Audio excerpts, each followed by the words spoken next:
අතිභාර බද්දට EPF ETF ඇතුළු අරමුදල් 11ක් ඇතුළත් නැහැ. රජය තහවුරු කරයි. අඩු ආදායම් ලාභීන්ට රුපියල් 2000ක සහන මල්ලක්. වතුකරේට තිරිඟු පිටි සහන මිලට. සෞඛ්‍ය වර්ජනය නතර කරනවාද නැද්ද? තීරණය අද. ඉන්දියාවෙන් ඉන්ධන නැවක් මෙරටට. විදුලියටත් විසඳුම් ලැබෙන ලකුණු. කොරෝනා එන්නතට එරෙහි විරෝධතාකරුවන්ට හදිසි නීතිය. කැනඩා අගමැතිගෙන් තීරණයක්.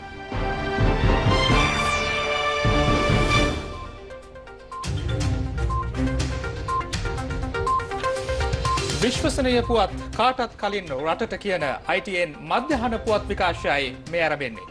ප්‍රථමයෙන් දේශීය පුවත්. 25% අධිභාර බද්දට සේවක අර්ථසාධක අරමුදල, සේවා නියුක්තිකයන්ගේ බහරකාර අරමුදල හා තවත් අරමුදල් 11ක් ඇතුළත් නොවන බව අමාත්‍ය ආචාර්ය බන්දුල ගුණවර්ධන ප්‍රකාශ කළා. කැබිනට් තීරණ දැනුම් දීම සඳහා ප්‍රවෘත්ති දෙපාර්තමේන්තුවේ පැවති මාධ්‍ය හමුවේදී එම මහතා මේ බව ප්‍රකාශ කළේ. පසුගිය අයවැය ලේඛනයේ ඉතා පැහැදිලිව තියෙන අයවැය යෝජනාවක් අපේ රටේ තැනැත්තන්ගෙන් හවුල් ව්‍යාපාර වලින් සහ සමාගම් වලින් ඒ වර්ෂයේ උපදවපු ලාභය බිලියන 2කට වඩා වැඩි නම් ඒ වැඩි වෙන ලාභය පදනම් කරගෙන ගෙවිය යුතු බද්දට අතිරේකව 125ක අධිභාරයක් පනවනවා. ඒ අධිභාරය පැනවීම සඳහා පනත් කෙටුම්පතක් මේ වන විට පාර්ලිමේන්තුවට ඉදිරිපත් කරලා තියෙනවා අයවැය යෝජනාව ක්‍රියාත්මක කිරීම සඳහා. එවැනි මහා පරිමාණික සමාගම් ගණනය කරලා තිබුණා මුදල් අමාත්‍යාංශයේ 70කට වඩා අඩු ප්‍රමාණයක් තියෙනවා. බලාපොරොත්තු වෙන බදු ආදායම අයවැය ලේඛනයේ සඳහන් කරලා තියෙනවා මිලියන 105යි. එයට කිසිසේත් මුදල් ඇමතුමා සිහිනෙන් කුදු ඇතුළත් කරලා තිබුණා නැහැ. අර්ථසාධක අරමුදල සහ සේවා නියුක්තයන්ගේ බාරකාර අරමුදල. පසුගිය රජයේ දේශීය ආදායම් පනතේ 195 වෙනි වගන්තියේ සමාගම නිර්වචනය කරන විට ඒට ඇතුළත් කරලා තියෙනවා අර්ථසාධක අරමුදල හා බාරකාර අරමුදල. ඒ නිසා තමයි මේ වැරදි මතය ප්‍රචාරය කරන්න හම්බුනේ අර්ථසාධකයටත් කොල්ල කන්න හදනවා කියන දුර්මතය සමාජගත කරන්න පුළුවන්කම ලැබුණේ මුදල් අමාත්‍යතුමා බොහොම පැහැදිලි ප්‍රතිඥාවක් කැබිනට් මණ්ඩලයට දුන්නා. බදු අධිභාර පනත් කෙටුම්පත පාර්ලිමේන්තුවේදී සම්මත වෙන අවස්ථාවේදී මේ සමාගම් නිර්වචනයට අදාළ වෙන සේවක අර්ථසාධක අරමුදල හා සේවා නියුක්තයන්ගේ බාරකාර අරමුදල එයින් ඉවත් කරන බවට සංශෝධනයක් අපි පාර්ලිමේන්තුවට ගෙනෙනවා. ඒ පිළිබඳ කිසිවෙකුත් අබමල් රේණුවකවත් සැකයක් සංකාවක් තියාගන්න අවශ්‍ය නැහැ. ගෘහ ආර්ථික සුරක්ෂිතතා වැඩසටහන යටතේ අඩු ආදායම්ලාභී පවුල් සඳහා භාණ්ඩ මිලදී ගැනීමට රුපියල් 2000ක වටිනාකමකින් යුත් ඩිජිටල් කාඩ් පතක් ලබා දෙන බවද අමාත්‍යවරයා මෙහිදී කියා සිටියා. සමෘද්ධි ප්‍රතිලාභෙත් ලබන්නේ නැති අඩු ආදායම් ලබන පවුල් වලට තෝරාගත් පවුල් 40කට සෑම ග්‍රාම සේවක වසමකම මාසකට රුපියල් 2000ක පමණ සහන මල්ලක් ලබා දීම සඳහා වෙන ප්‍රතිපත්තිමය තීන්දුව සඳහා එකඟතාවය ලබා දුන්නා. ඒ සඳහා අවශ්‍ය මූල්‍ය ප්‍රතිපාදන සියල්ල අයවැය ලේඛනයෙන් මුදල් අමාත්‍යතුමා වෙන් කරලා දීලා තිබෙනවා. මේ COVID-19 වසංගතය නිසා පිටිමිල විශාල ලෙස වැඩි වෙලා තිබෙනවා. විශේෂයෙන් වතුකරේ ජීවත් වෙන ජනතාව වෙනුවෙන් රුපියල් 80 මිලට මසකට පිටි කිලෝ 15ක් ඒ වතුකරේ පවුල් වලට බෙදා හැරීම සඳහා වෙන වැඩපිළිවෙලක් ක්‍රියාත්මක කිරීම සඳහා ප්‍රතිපත්තියට අනුමැතිය ඊයේ කැබිනට් මණ්ඩලය විසින් ලබා දුන්නා. මේ අතර කාන්තා ව්‍යවසායකින් සඳහා කුඩා සුපිරිවෙන්සල් ජාලයක් පිහිටුවීමට නියමිතයි. ලංකාවේ කාන්තාවන් සවි බැල ගැනීමටත් කාන්තා ව්‍යවසායකයන් 14000ක් බිහි කිරීමටත් සෑම ගමකටම තෝරාගනු ලබන කාන්තාවක් සවි බල ගන්නමින් හෝම් ෂොප් ජාලාවක් ගොඩනැංවීම සඳහා රජය අවශ්‍ය යටිතල පහසුකම් ලබා දෙනවා. මෙහිදී වැඩදුරටත් අදහස් පළ කළ අමාත්‍ය බන්දුල ගුණවර්ධන මහතා.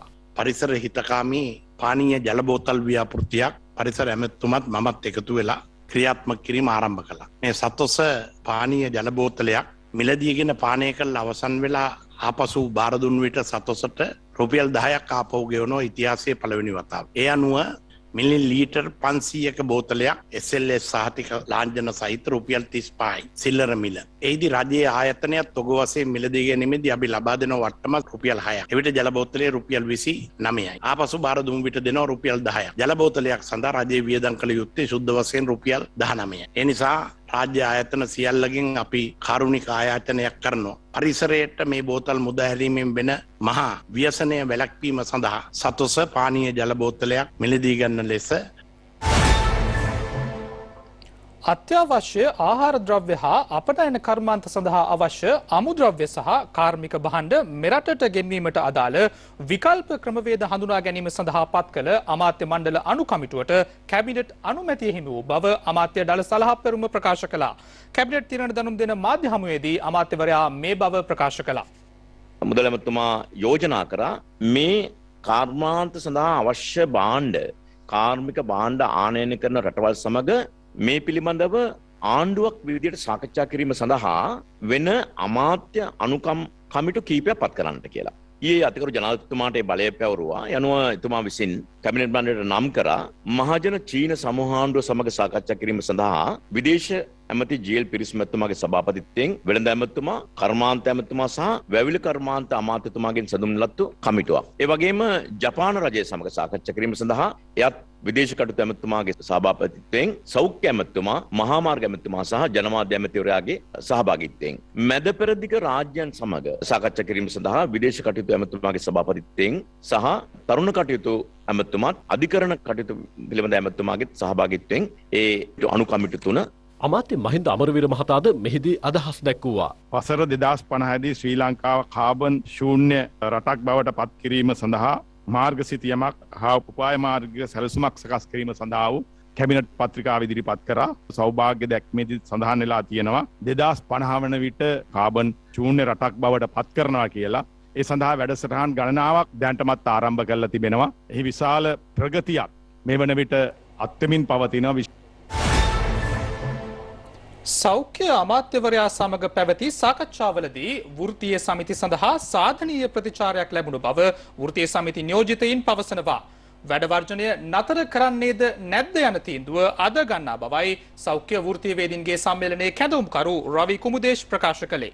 කෙසේ වෙතත් තවදුරටත් ක්‍රියාත්මක වැඩවර්ජනයේ හේතුවෙන් රෝහල් රැසක කටයුතු වලට බාධා එල්ල වූ අතර රෝගීන්ට පත් වූයේ දැඩි අපහසුතාවකටයි. සෞඛ්‍ය අමාත්‍ය කෙහෙලි රමුක්පැල්ල සහ සෞඛ්‍ය වෘත්තීය සමිති නියෝජිතයන් අතර සාකච්ඡාවක් ඊයේ පස්වරුවේ පැවැත්වුණා. සෞඛ්‍ය වෘත්තීය සමිති ඉල්ලීම් අමාත්‍ය මණ්ඩල රැස්වීමට ඉදිරිපත් කරන බව අමාත්‍යවරයා එහිදී දැනුම් දී තිබෙනවා. විධායක සභාව සෞඛ්‍ය වැඩවර්ජනයේ සම්බන්ධයෙන් ඉදිරි තීරණයක් අද ගැනීමට නියමිතයි.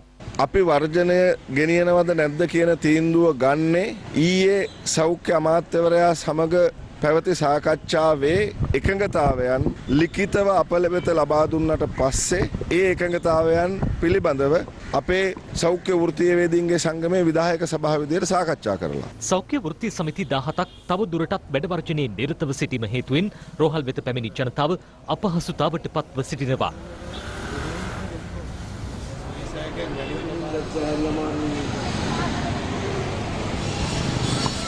අදත් ඉතින් අපි අතර මගයි. අන්තිම දුප්පත්ම අසරණ මිනිස්සු තමයි තැලෙන්නේ. සල්ලි තියෙන මිනිස්සු නම් කොහොම හරි මේවා කරගෙන යයි. දැන් අපි ලෙඩාව තියන්නේ දවස් 3ක්. අද තව වෙනතුරු ඉතින් එක්සයිසස් වලට යන්න විදිහක් නැහැ. ගියා හිටපෑ දැන් ආයි ගන්න දඟලන්නේ. ඒගොල්ලන්ට ඉන්දලි කරන්න බැරිය අරගෙන කරන්නේ කොහොමද? කන්න ඇයට අත දෙන එක නේද යුතුයකම. වටින් වටේ තට්ටු මාරුවට අරන් මොකද ගන්නේ සාක්කු පුරව ගන්න. මෙය ඔක්කොම ඒ ගියාය තමයි ඉස්සරහට දාන්නේ කුලප්පු කරන මිනිස්සෙයින්. බෙහෙත් දෙනවද? දෙන්නේ නැහැ. මං දැන් දවස් 6ක් ආවා. අද තමයි ඒගොල්ලෝ තීරණයකට එන්නේ. ඉතින් අහිංසක ජනතාවගෙන් තමයි පරිගන්නේ. අනේ මම දැන් මට තේරෙන්නේ නැහැ මේ මොනවා කරනවද කියලා. ලෙඩ ඔක්කොම අනාථ වෙලා ඉන්න මාතෝ. මම දැන් දවස් කීපයක්ම ආවා. කී දෙනෙක් අසරණ වෙලා ඉන්නවද බලන්නකෝ. අද දැන් අතන අවිද ගන්න බැරි කට්ටිය ආවිල්ලා ඉන්නවා. පවුනේ නේද? අනේ හරි කනගාටුයි මහත්තයා මේවා නම් කියන්නේ ඇත්තටම. මොන ඉල්ලීම්ද මේවා? සල්ලි තියෙන එක්කන කොහෙන් හරි කරගන්න. නැති මිනිස්සු කොහෙන්ද කරගන්නේ? අන්න කොච්චර අසරණ වෙනවද බලන්න. ඒගොල්ලෝ දින දෙනවා අපිට එන්න කියලා. මේ පස්සේ වෙලාවක එන්නලු නිවුස් බලලා. ඉන්න අපිට බස් ගාත්තු තියෙනවද ඔය හැටි එන්න? අපි කොයිතරම් දුකක් විඳිනවද කීයා හරි හොයාගන්න. දරුවන්ගෙන් ඉල්ලගෙන නේද මේකටත් එන්න ඕන අපි. දුප්පත් මිනිහා ගැන හිතිල්ලක් ඇත්තෙම නැහැ නේ මෙහෙම බලනකොට. මේ චෙක් කරන්න කියලා දෙනවා රිපෝට් දෙනවා අපි දුප්පත් මිනිස්සුනේ. රස්සාව වලට යන්නත් ඕනේ. උදේ පාන්දර ආවගෙන හෙටදී ඇවිල්ලා බලන්න. රෑ 10 ඉන්න කෑමක් නොකා එන්නකෝ විලේ ගන්න. දැන් කියන ආහාර පස්සේ අපිට චෙක් කරන්න. ඉතින් ඔහොම කොහමද එන්න කියලා බලන්න. දැන් කොච්චර පඩි වැඩි කරන් මදිනේ මේ කරන්න. අමාරුවේ යන මොහොතක මුන් වගේ මේ වගේ කාලකන්ණි කරන අපරාධ වලට ආණ්ඩුවත් අපහසුතාවයට පත් වෙලා මේ රටේ හොඳ නායකයෙක් මනුස්සයට ඒ නායකයට කරගෙන යන්න දෙන්නේ නැහැ මුන් රට. මුන්ට හෙන ගහන්න ඕනේ මුන් කරන අපරාධ වලට.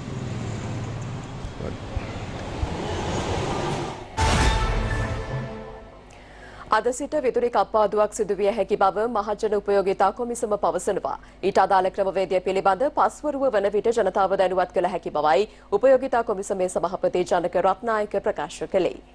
අද දින මහජන උපයෝගිතා කමිෂන් සභාව මගින් තීරණයක් ගන්න ලබනවා ඉදිරි මාස දෙක ඇතුළත කොහොමද විදුලිය සම්පාදනය කරගන්නේ, ඒ වගේම අපිට විදුලි කප්පාදුවකට යෑමට සිදු වෙනවාද කියන කාරණය ගැන. විදුලි කප්පාදුවකට අපිට යෑමට සිදු වෙන්නේ අපි දන්නවා අපේ ජලාශවල ජල සංචිත ප්‍රමාණය දිනෙන් දිනම අඩු වෙනවා. ඒ වගේම අපිට තෙල් මිලදී ගැනීමේ ප්‍රශ්නයක් ඇතිලා තියෙනවා. මේ ප්‍රශ්න දෙකම සාකච්ඡා කරලා ඒ අනුව තමයි අපි අලුත් ක්‍රමවේදයකට අද එළි දක්වන්නේ කොහොමද මේ විදුලි කප්පාදුවක් සිදුනවාද. ඒ කාල ප්‍රමාණය කාලවකවාන අපි අද හැන්දෑව වෙනකොට එළි දක්වන්න සූදානම් වෙනවා. මේ අතර කැලණිතිස්ස සෝජිට්ස් බලාකාරයේ ඉන්ධන හිඟතාව හේතුවෙන් විදුලි උත්පාදනය ඇනහිට ඇති බව ලංකා විදුලි බල මණ්ඩලය සඳහන් කළා. විදුලි උත්පාදනය සඳහා ප්‍රධාන වශයෙන්ම ජලය සැපෙන කසල්රි සහ මවුසක්කලි ජලාශවල ජල ධාරිතාව තව දුරටත් පහළ යමින් පවතිනවා. මධ්‍යම කඳුකරේ බටහිර බැවුම් ප්‍රදේශවලට මේ දිනවල පවතින අධික වියලි කාලකුණය මීට හේතුවයි. කාසල්රි ජලාශයේ වේල්ලේ උස මට්ටම අඩි 155ක් වන අතර එහි ජල මට්ටම අඩි 118ක් දක්වා පහළ බැස ඇති බව ජලාශ බහර ඉංජිනේරුවන් පවසනවා. බෞසකලේ ජලාශ වේල්ලේ උස අඩි 120ක් වන අතර එහි ජල මට්ටම මේ වන විට පවතින්නේ අඩි 75 සීමාවේ. මෙම ජලාශවල ඉතිරි පැති ජල ධාරිතාව පානීය ජලය සඳහා රඳවා ගනිමින් ජල විදුලි උත්පාදනය සඳහා භාවිත කෙරෙනවා. කෙසේ වෙතත් විදුලිය පාවිච්චි කරන්නන්ගේ සංගමය පවසන්නේ විදුලි ඉංජිනේරුවන්ගේ මාෆියාව විදුලි කප්පාදුවට හේතු බවයි. විදුලි ඉංජිනේරු සංගමය කරන්නේ එදා ඉඳලා බලාගාර 3ක් මත යැපෙන්නේ. මේ පොඩි වැස්සත් එක්ක ඉංජිනේරු සංගමය බය වෙලා දැන් හරියට ගැරන්ටියට භූමි තෙල් ගැහුවා වගේ. දැන් ඒ නිසා විදුලිය විසන්ධි කළා ඉක්මනට මේ ගිවිසුම් ටික ගහගන්න හදන්නේ. මිලියන 60ක් 70ක් එක බලාගාරයක් වෙනුවෙන් ගෙවන්න වෙනවා. මේවා ගෙවීම් සිද්ධ කරනකොට මේ අයට සන්තෝෂම් අනිවාර්යෙන් ලැබෙනවා. උපයෝගිතා කොමිෂන් සභාවටත් කියනවා හදිසි විදුලිය ගන්න නම් කිසිම විටක ඉඩක් දෙන්න එපා. විදුලි බල මණ්ඩලයේ හදිසි මිලදී ගැනීම්වලදී අක්‍රමිකතා සිදුවනවාද? ටෙන්ඩර් පටිපාටියේ වෙනස්කම් සිදුවනවාද? මේ සම්බන්ධයෙන් ස්වාධීන රූපවාහිනී 7 වෙනි පැය වැඩසටහනේදී සුනිත්‍ය බලශක්ති අධිකාරියේ අධ්‍යක්ෂ ජෙනරාල් සුලක්ෂණ ජයවර්ධන මහතාගෙන් ප්‍රශ්න කෙරුණා. ඒ මහතා ඒ සඳහා ලබා දුන්නේ මෙවැනි පිළිතුරක්. එක් කණ්ඩායමක් ඉන්නවා ටෙන්ඩර් පත් දානවා රුපියල් 13ට ඒකකයක් දෙන්නම් කියලා. තව කණ්ඩායමක් දෙන්න පුළුවන් මිලට ටෙන්ඩර් පත් දානවා. හැබැයි ඔබතුමාලා ප්‍රසම්පාදන ක්‍රියාවලිය ඇතුලේ රුපියල් 13ට ටෙන්ඩර් පත් ඉදිරිපත් කරන උදවියට ටෙන්ඩර් ලබා දෙනවා. ඔන්න ඔය කියපු හේතු කාරණා මත විදුලි බල මණ්ඩලය කළේ හදිසි මිලදී ගැනීම දිගටම සිද්ධ කළා. ඒක නෙවෙයිද මණ්ඩලයේ මෙච්චර ණයබරකට කරගහන්න හේතුව? ඔබතුමාට කැමති නම් උත්තර දෙන්න පුළුවන්. ඉදිරිපත් වන ලන්සුකරුවන් සංවර්ධනකරුවන් මේ ව්‍යාපෘති ක්‍රියාත්මක කිරීමට අභිලාෂය කොහොමද කියන කාරණාව ප්‍රසම්පාදන ක්‍රියාවලිය තුල ඇගීමක් කිරීමේ හැකියාවක් නැහැ. යම් ආකාරයක නිර්ණායක නැද්ද ඔබතුමා? නිර්ණායක තියෙනවා. මෙහෙමයි. ඒ අයගේ අභිලාෂය පිළිබඳව නිර්ණායක වලට වඩා අපි බලාපොරොත්තු වෙන්නේ කාර්ය සාධන අපකරය අපි ලබා ගන්නවා. ඒ වගේම ලන්සු වලට අපකරයක් අපි ලබා ගන්නවා. බලාපොරොත්තු වෙන්නේ මේ තත්ත්වය තුළ මේ අයව ක්‍රියාත්මක කිරීමේ තලයටම ගෙන්වාගෙන යන්න. සමහර අවස්ථාවල චෝදනාවක් තියෙන්න පුළුවන් අඩු ලන්සු කරුවන්ට එහෙම නැත්නම් අඩු පිරිවැයක් ඉදිරිපත් කරපු අයට ප්‍රසම්පාදන ක්‍රියාවලිය තුළ ටෙන්ඩර් පිරිනැමීම සිදු කරනවා. ඒ අය ක්‍රියාත්මක කරන්නේ නැහැ කියලා. ප්‍රසම්පාදන ක්‍රියාවලිය තුළ බලාපොරොත්තු වෙන්නේ තරංකාරී ක්‍රමවේදය තුළ වඩා පාරදර්ශී ආකාරයට ක්‍රියාත්මක වෙලා අවම පිරිවැයකින් මේ ව්‍යාපෘති ක්‍රියාත්මක කිරීම. යම් යම් අවස්ථාවල අඩුම පිරිවැය ඉදිරිපත් කරන ලන්සුකරුවන් මේක ව්‍යාපෘති ක්‍රියාත්මක කරනවද නැද්ද කියන කාරණාව ගැටලුවක් වෙනවා. නමුත් අර ප්‍රසම්පාදන ක්‍රියාවලියේ ස්වභාවය තුළ අපිට හැකියාවක් නැහැ. අඩුම ලන්සුකරු ඔක්කොම එහෙම නැත්නම් සියලුම ටෙන්ඩර් කොන්දේසි ප්‍රසම්පාදන කොන්දේසි සපුරාලනවා නම් ඒ අයව ප්‍රතික්ෂේප කරනවා. ප්‍රසම්පාදන ක්‍රියාවලිය ඇතුළත ටෙන්ඩර් පත් ඉදිරිපත් කරලා මෙන්න මෙච්චර ප්‍රමාණයක් අපිට ගිවිසුම් ගත වෙලා විදුලිය ලබා නොදුන්නයි කියන කාරණේ සම්බන්ධව ඔබතුමාට තියෙනවද කොතනක හරි දත්තයක්? ටෙන්ඩර් පිරිනැමීමෙන් පස්සේ දවසේ අපිට ගිවිසුම් ගත වෙන්න හැකියාවක් නැහැ. මෙගාවට් 60 ප්‍රසම්පාදන ක්‍රියාවලිය තුළ 35 දෙනාගෙන් 34 දෙනෙක් පද්ධතියට සම්බන්ධ වෙලා විදුලි ජානය ක්‍රියාත්මක කරනවා. එක්කෙනෙක් පමණයි විදුලි ජානය ක්‍රියාත්මක කරනවන්නේ. මෙගාවට් 90ක ප්‍රසම්පාදන ක්‍රියාවලිය තුළින් අපි මෙගාවට් 70කට විතර ප්‍රසම්පාදන ක්‍රියාවලිය තුළ අපි ටෙන්ඩර් පිරිනැමීම සිදු කරලා තියෙනවා. ඒකෙන් මෙගාවට් 19ක් විතර තමයි පද්ධතියට සම්බන්ධ වෙලා තියෙන්නේ. සමහර බලාගාර තවමත් පද්ධතියට සම්බන්ධ වෙලා නැහැ. මෙගාවට් 150 බලාගාර තවම ඉදිකිරීම් ක්‍රියාත්මක වෙන තත්ත්වයේ පමණයි තිබෙන්නේ.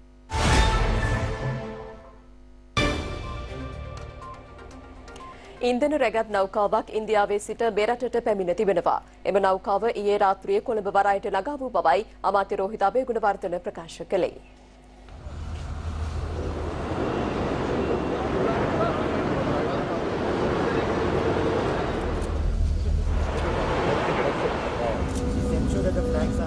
ඉන්දියාවේ නව සංස්ථාවට අයිති ස්වර්ණ පුෂ්ප කියන නෞකාව අපේ ශ්‍රී ලංකා වරාය අධිකාරියට ඊයේ රාත්‍රිය ළඟා වුණා. ටොන් 38000ක් ඩීසල් මේ නැවේ රැගෙන ඇවිල්ලා තියෙනවා. අපි ඊටාම ඉක්මනින් මේ තෙල් ටික තෙල් සංස්ථාවට බාර දීමට අවශ්‍ය කරන කටයුතු ටික සූදානම් කරනවා. පහුගිය කාල මාස 3 ඇතුළතම කියනවා තෙල් තියෙන්නේ දවස් 2කට විතරයි. තෙල් ඉවර වෙනවා. ඊට පස්සේ දුහන්න විදියක් නැහැ. විදුලි බලය නැති වෙනවා කියලා නොයෙක් ප්‍රකාශ කරනවා. කිසිම වැදගත්කමකට නැති විශේෂයටත් අදාළ නොවන මේ ප්‍රකාශ කරන එක ඊටාම වැරදි. විදුලි බල ක්ෂේත්‍රයේ මතුවී තිබෙන දැවැන්ත ඉල්ලුමත් එක්ක අපි පවත්වන ඊටාම සීමිත ඩීසල් තොගයක් අපිට මේ ඉන්ධන ක්ෂණිකව නිදාස් කරගන්න අවශ්‍ය කටයුතු සංවිධානය කළා. මේ අනුව මේ මොහොතේ අපේ නලහරා අපේ ගබඩාවලට ඩීසල් නිකුත් වෙමින් පවතිනවා. මේ විදුලි බල මණ්ඩලයට දැනුම් දීලා තියෙනවා අපිට රුපියල් වලින් මුදල් ගෙවුවොත් අපි අවශ්‍ය ඉල්ලන ඕනම ප්‍රමාණයක් ඩීසල් ලබා දීමට අපි සූදානම්. ඇති වෙන්න තොග තියෙනවා. මුදල් ගෙවන ඕනම කෙනෙකුට ඩීසල් දෙන්න අපි සූදානම්. මේ විදුලියද, ගුවන් යානාද,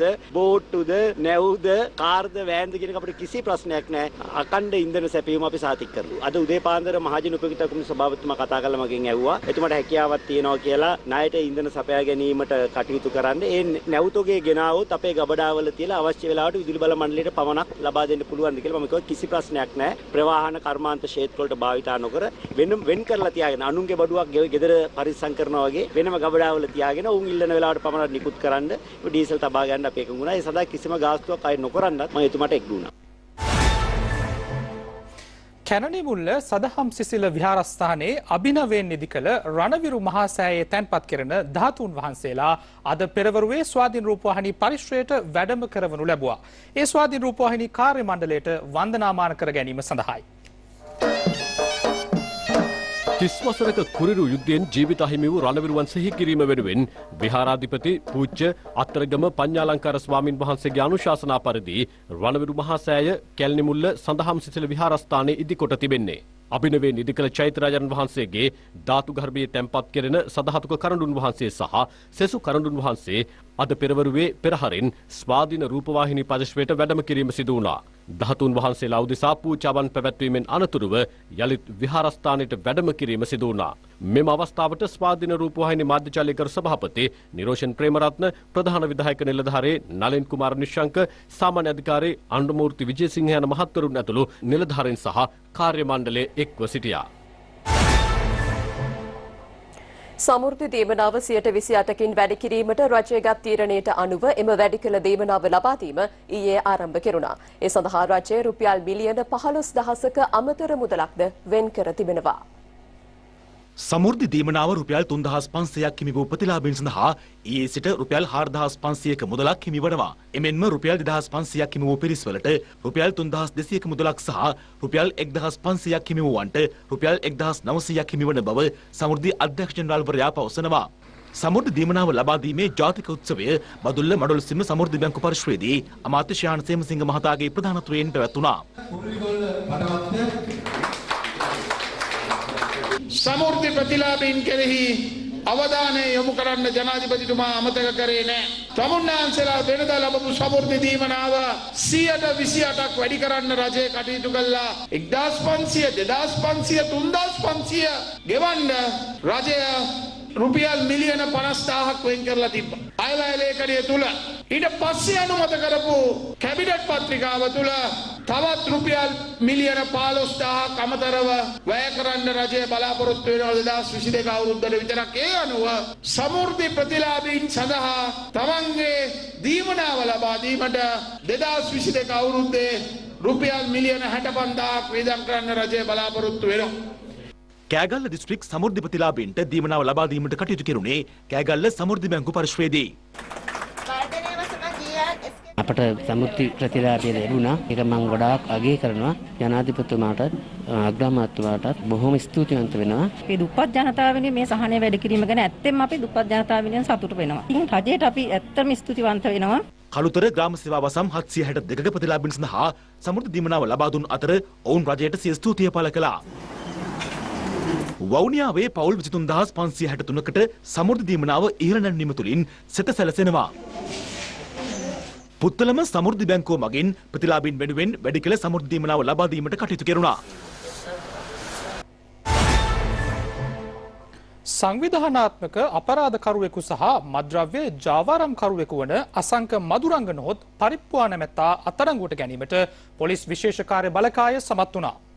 විශේෂ කාර්ය බලකා බුද්ධි කොට්ටාස වෙත ලැබුණු තොරතුරකට අනුව ඊ රාත්‍රියේ ක්‍රියාත්මක කළ සෝදිසි කිරීමකදී මෙම පුද්ගලයා අත්අඩංගුවට ගැනීමට හැකි වුණේ. කෝන් කඩවල ප්‍රදේශයේදී අසංක මදුරංග නැමැත්තා මෙලෙස අත්අඩංගුවට ගැනුණු අතර ඔහු සතුව තිබී ජීව අද්දෝම්බයක්ද සොයා ගැනුණා. අපරාධ රැසක් සහ මද්‍රව්‍ය ජාවාරම සම්බන්ධයෙන් ඔහුව අත්අඩංගුවට ගැනීමට වරෙන්තු නිකුත් කර තිබුණා. අත්අඩංගුවට ගැනීමෙන් පසුව පරිප්පුවා හෙවත් අසංක මදුරංග නැමැත්තාව වැඩිදුර විමර්ශන සඳහා අඹන්පොළ පොලිස් ස්ථානය වෙත බාර දී තිබෙනවා. මාධ්‍යවේදී චමුදිත සමරවික්‍රමගේ නිවසට ප්‍රහාර එල්ල කිරීමේ සිද්ධියට අදාළ විමර්ශන කටයුතු කඩිනමින් සිදු කරන බව අමාත්‍ය ඩල සලහ පෙරුම කැබිනට් තීරණ දැනුම් දෙන මාධ්‍ය හමුවේදී ප්‍රකාශ කළා. එම සිද්ධියට අදාළව ප්‍රකාශ 32ක් සටහන් කරගෙන ඇති බවයි පොලිසිය පවසන්නේ. ඊයේ අලුයම සමරවික්‍රම මහතාගේ නිවසට මෙලෙස නාඳුනන පුද්ගලයන් සිව් දෙනෙකු ප්‍රහාර එල්ල කළා. ඊයේ දිනේදා මාත්‍ය ඩල සලහ පෙරුම සමරවික්‍රම මහතාගේ නිවසට ගොස් සිද්ධිය සම්බන්ධයෙන් සොයා බැලුවා. පොලිස් කණ්ඩායම් කිහිපයක් යටතේ විමර්ශන කටයුතු සිදු කෙරෙන බවයි වාර්තා වන්නේ. මේ අතර අද පැවති කැබිනට් තීරණ දැනුම් දෙන මාධ්‍ය හමුවේදීද අමාත්‍යවරයා මෙලෙස අදහස් පළ කළා. චමුදිත සමරවික්‍රම අපේ සහෝදර මාධ්‍යවේදියා. ඔහුට එල්ල වෙච්ච ප්‍රහාරය පිළිකුලෙන් යුතුව ප්‍රතික්ෂේප කරනවා කියලා කියන කාරණේ ඔබට කියන්නට ඕනේ. මේ ප්‍රහාරකයා කවුද? මේ අසූචි ප්‍රේමියා කවුද? කියලා කියන කාරණේ පොලිසිය පිළිබඳ විශාල පරීක්ෂණයක් ආරම්භ කළා. කඩනමින් වේගවත් යනවා. අපි ඉල්ලීමක් කරනවා මේ කවුද කියලා කියන එක හෙළිදරව් කරන්න කල හැකි සෑම පියවරක්ම ගන්නයි කියලා කියන කාරණේ කවුරුණත් මේ අසූචි ප්‍රේමියා ප්‍රජාතන්ත්‍රවාදියෙකු ලෙස හඬක් නැති වැසිකිළියක සැඟවී සිටින කෙනෙක් බව ඉතාම පැහැදිලියි. අසූචි ප්‍රහාරය එල්ල කිරීමෙන් වහනය වෙන්නේ කුණු සමාජ කණ්ඩායමක කුණු සමාජ පිරිස්වල දුර්ගන්ධය කියලා කියන එක අපි හැමෝටම පැහැදිලි කාරණාවක්. ජේෂ්ඨ පුවත්පත් කලාවේදියෙකු ප්‍රවීණ ලේඛකයෙකු සහ කෘතහස්ත ගීත රචකයෙකු සමන් චන්ද්‍රනාත් වීරසිංහ මහතා අභාව ප්‍රාප්ත වී තිබෙනවා. රෝගාතුරව කොළඹ ජාතික රෝහලේ ප්‍රතිකාර ලබමින් සිටියේදී සමන් චන්ද්‍රනාත් වීරසිංහයන් අභාව ප්‍රාප්ත වී තිබෙන්නේ. රසිකයන් අතර ඉමහත් ජනාදරයට පත් ගීත රසක් ඔහු අතින් නිර්මාණය වී තිබෙනවා. කැන්දන් යන්නේ කවදාදමා බින්දක් රැඳි අසන් ලඳේ සඳ මඩලේ සිට සමකෝණී ත්‍රිකෝණයකි සතර වටින් කළු කරගෙන වහින වෙලාවේ නාම්බර ගොයමට මට තනි නැත නුඹනාඩන් සුරතලියේ සඳලේකා ඉගිල්ලෙන්න උඩින් යන්න ඇයි දඟලන්නේ සමන් චන්ද්‍රනාත් වීරසිංහයන් රචනා කළ ගීත ගොන්නෙන් කිහිපයක්. අභාව ප්‍රාප්ත වන විට 74 වන වියේ පසු වූ සමන් චන්ද්‍රනාත් වීරසිංහයන්ගේ දේහය පිළිබඳ අවසන් කටයුතු පසුව දැනුම් දෙන බව පවුලේ ඥාතින් ප්‍රකාශ කළා. කොරෝනා වෛරසයට එරෙහි එන්නත අනිවාර්ය කිරීමට විරෝධතා දක්වන පුද්ගලයින්ට එරෙහිව හදිසි නීතිය ක්‍රියාත්මක කරන බව කැනඩා අග්‍රාමාත්‍ය ජස්ටින් ට්‍රූඩෝ නිවේදනය කරනවා. ඒ අනුව විරෝධතාවයේ නිරතව සිටින පුද්ගලයන්ගේ බැංකු ගිණුම් අත්හිටුවීමටයි කැනඩා අග්‍රාමාත්‍යවරයා තීරණය කර ඇත්තේ. අධිකරණ නියෝගයක් නොමැති බෝධ හදිසි නීති යටතේ විරෝධතාකරුවන්ගේ බැංකු ගිණුම් අත්හිටුවීමට අදාළ බැංකු සඳහා නීතිමය අවසරය හිමි වනවා. වෛරසයට එරෙහි එන්නත අනිවාර්ය කිරීම හා නිරෝධායන නීති දැඩි කිරීමට විරෝධය පළ කරමින් සති 3ක කාලයක් මුළුල්ලේ ට්‍රක් රථ රේදුරන් ප්‍රමුඛ පිරිසක් කැනඩාවේ ඔටාවා හා ටොරින්ටෝ යන නගරයන්හිදී විරෝධතාවයේ නිරතව සිටිනවා. කෙසේ බෝධ ඔවුන් එම ස්ථානවලින් ඉවත් කිරීමට පොලිසිය මේ වන විටත් කටයුතු කර ඇති අතර විරෝධතාවයෙන් ඉවත් නොවන පුද්ගලයින්ටයි නීතිමය ක්‍රියාමාර්ග ගැනීමට තීරණය කර තිබෙන්නේ. මාර්තු 9 වෙනි දින පැවැත්වීමට නියමිත දකුණු කොරියා ජනාධිපතිවරණයේදී කොවිඩ් ආසාදිතයන්ට තම ඡන්දය ප්‍රකාශ කිරීම සඳහා අවස්ථාව ලබා දීමට දකුණු කොරියා පාර්ලිමේන්තුවේ අනුමැතිය හිමි වුණා. ඡන්දය ප්‍රකාශ කිරීමේ වේලාව අවසන් වීමෙන් පසු පස්වරු 6 සිට 7:30 දක්වා වෛරස් ආසාදිතයන්ට ඡන්දය ප්‍රකාශ කිරීමට හැකි වෙනවා. කෙසේ වුවද මාර්තු 4 සහ 5 යන දෙදින තුලදී ලබා දී ඇති මැතිවරණ දිනයට ප්‍රථම ඡන්දය ප්‍රකාශ කිරීමේ අවස්ථාව ඔවුන්ට හිමි නොවන බවයි වාර්තා වන්නේ. එරට ජනගහනයෙන් 86%කට අධික සංඛ්‍යාවක් බෙවන විට සම්පූර්ණ එන්නත් කරන්නට ලක්ව ඇති බවද සඳහන්. එයත් සමගින් 19 මධ්‍යහන පුවත් විකාශය මෙතකින් නිමාවට පත් වෙනවා. ඔබට සුබ දවසක්.